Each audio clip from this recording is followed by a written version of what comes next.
Hey guys, it's Jim here, and today I'm going to be talking about a piece of gear I said in my NAMM hype video I was going to buy, and I did have it pre-ordered until today. And that gear is, of course, the Neural DSP Quad Cortex. So to understand why I came to this conclusion, it's important to understand why I wanted it in the first place.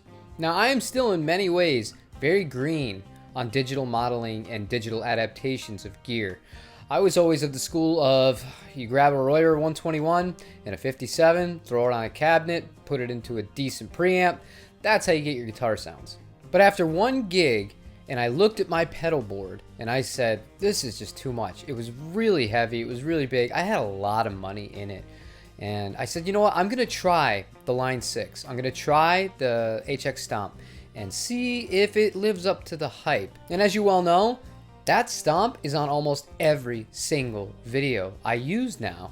It's so convenient, and I really like the effects on it. I have no problems with the effects on it. So when I saw the Neural DSP was going to be making something similar but with a few more features, I was very, very interested. Now, one thing that really jumped out on me with the Neural DSP that separated it from the Line 6 stuff was the ability to profile your own amps. I thought that would be an invaluable tool. And if I'm being totally transparent here, I was thinking maybe I would get into the game of buying and selling used amps to go along with guitars once I moved. So in theory here, what I could do, get all these amps in, profile them so I'll keep them forever, resell them and make a few dollars, and I'll just be adding to my collection. Seems pretty good. And the things like the touchscreen interface, it does seem really practical. And another thing I really liked about the Neural DSP, the fact that it has the two XLR inputs that have phantom power. Now, why is that a big deal? That's a big deal because if I'm playing with my wife and I want her to have a little bit of effects like reverb or a little bit of delay or even a filter for some sections of songs, we can run both of us together through the same thing on different patches, and that sounds amazing. But is it really that necessary? And especially when I consider the fact that I just sold my amp, my Blackstar. I'm gonna need an amp anyways. Now, my vintage 1970 Music Man 212 HD in all of its glory is gonna be waiting for me on Monday when I land in Florida. Oh, I'm gonna have videos on that next week. I can't wait. I love that amp. But that's not an amp I can gig with.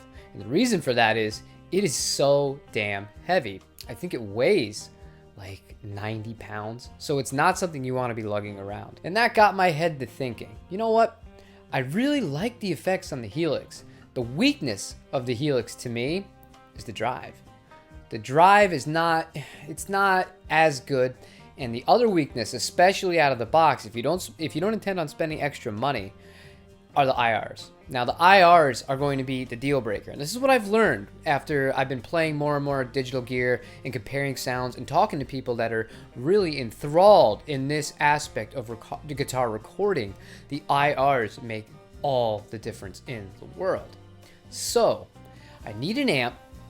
I would like something that I could still use for all these YouTube videos, something that's light, that I can take out to gigs, something that's reliable. And then I found this company called Rev. Now, Rev has a deal with a company called Two Notes, and Two Notes are the kings of capturing direct with amps going right into an interface so you don't have to worry about microphones. I learned a little bit more about the G20 and all the built-in IRs, all the built-in software that comes into it. It comes with 6v6s, which is going to be pretty good for Fender tone anyways if you're running it on the clean channel. However, what really, really made me say, you know what, I think I'm going to do this instead. That, inside of the software, you can bypass that power section. Now, what does that mean? It means you can only run through the preamp if you so choose, and then just run through the IRs. Now, if you have a Helix or an HX Stomp like I do, that's a really cool feature. So if I want to profile an AC30 or a Friedman, or a deluxe, whatever amp comes in that thing stock as is, I can then run it and have it go through a top tier IR. Now, either way, it should be noted, I'm still going to need some sort of cabinet, regardless if it was the Neural DSP or the Rev and the Helix. because obviously now they come with the speaker. So we're gonna demo a cheaper, affordable 112 cabinet. I think you know where this is going with that. I'm gonna order it once I get to Florida. That comes with the vintage 30 Celestion speaker, and we're gonna see how that goes from there. But overall, yeah, I'm familiar with the Helix now. I don't like sitting and learning too much, and I feel like the Neural DSP is just another thing that's going to be more time of me playing with the software instead of, you know, actually playing the guitar. And I think it's really going to help the demos a lot. I'm really, really, really excited about it. So there wasn't like some great revelation as far as like, I don't like Neural DSP, or I heard this demo and it doesn't sound so good. No, I still think it's going to be great. It's just, you know, because of the delay in the shipping of these things, it just gave me too much time to think. And then once I needed to replace with an amp anyways, just seemed like the right thing to do. So what do you think about my decision? And are you excited to see this amp? I actually got it in the sweet purple too. It's going to match the PRS. That'd be pretty cool. Leave me a comment and let me know. Let me know what you think about Rev amps. This will be my very first hands-on experience. So I should have a video on that amp relatively soon. I will be set up shop Tuesday.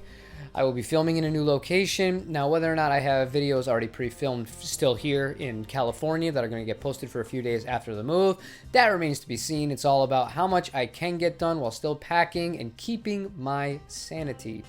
If you like what I am doing, please leave me a like. I really do appreciate it. Leave me a comment, like I said. Let me know what you think about Rev amps. Let me know what you think about my decision in general. Subscribe if you haven't. And other than that, I will see you tomorrow for another guitar video. Take care, you guys.